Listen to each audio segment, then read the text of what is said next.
1591 में अर्थात 9 मई 1540 को बाल्यकाल चित्तौड़गढ़ में गुजरा।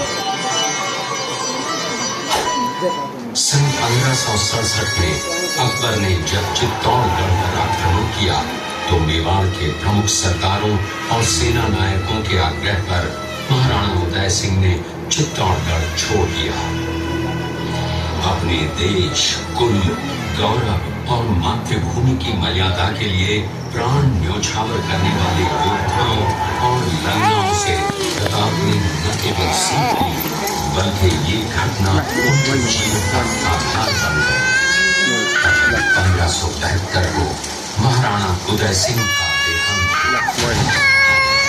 प्रताप की ज्येष्ठता और योग्यता को ध्यान में रखते हुए सरदारों ने उनको राजगद्दी पर आसीन किया। होली के दिन उनका गोविंदा में राज तिलक हुआ। उस समय तक लगभग सभी राजाओं ने अकबर की अपील का स्वीकार कर ली थी। एकमात्र महाराणा प्रताप ने अपना मस्तक अकबर के आगे नहीं झुकाया। प्रताप मुगलों से लोहा लेने की तैयारी में जी जान से जुट गए। 18 जून 1576 की सुबह हल्दी घाटी और खन्नौर के मध्य एक मैदान में ऐतिहासिक युद्ध हुआ। महाराणा प्रताप की सेना गोगुंदा से हल्दी घाटी पहुंची, जबकि सेनापति मानसिंह के नेतृत्व में मुगल सेना ने हल्दी घाटी के ठीक नीचे मैदान में अपना मोर्चा जमाया। मुगल सेना के हरावल दस्ते द्वारा घाटी में घुसपैठ करने के प्रयास की प्रतिक्रिया स्वरूप महाराणा प्रताप की सेना मुगलों पर टूट पड़ी। प्रताप के हरावल सैन्य दलों का नेतृत्व पठान हाकिम हासूर कर रहे थे। भीरू राणा, जो राणा पूंजा के नाम से भी जाने जाते हैं, उनके नेतृत्व में भील आदिवासियों में गोरिल्ला पद्धति से युद्ध करते हुए मुगलों के छक्के छुड़ा। देखते ही देखते शाही सेना में खलबली मच गई। रक्त तलाई घोड़ों की टापों, चमकारों और तलवारों की झंकारों से गूंज उठी। चारों तरफ हाहाकार मच गया।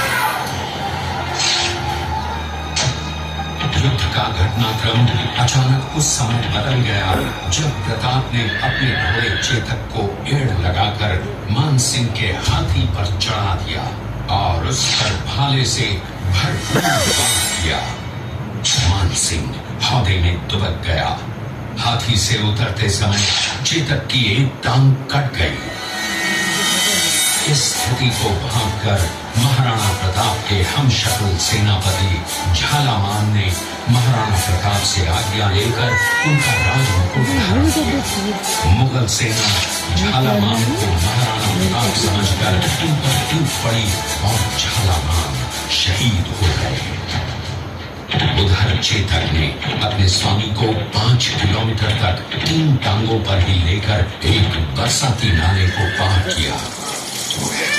उसके पश्चात उसके प्राण अखेरू उड़ गए। इस युद्ध से महाराणा प्रताप के मन पर गहरा प्रभाव पड़ा। परिणाम स्वरूप उन्होंने मुगलों पर विजय प्राप्त करने तक राजसी ठाट बाट छोड़ने और पत्तों पर भोजन करने का प्रण लिया, जिसे उन्होंने जीवन भर निभाया।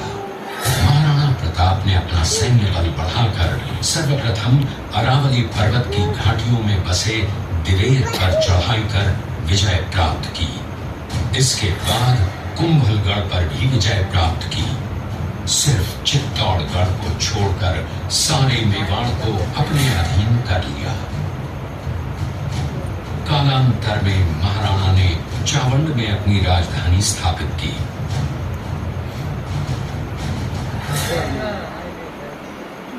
19 जनवरी 1597 को राणा प्रताप ने मात्र 57 वर्ष की आयु में इस संसार से प्रयाण किया।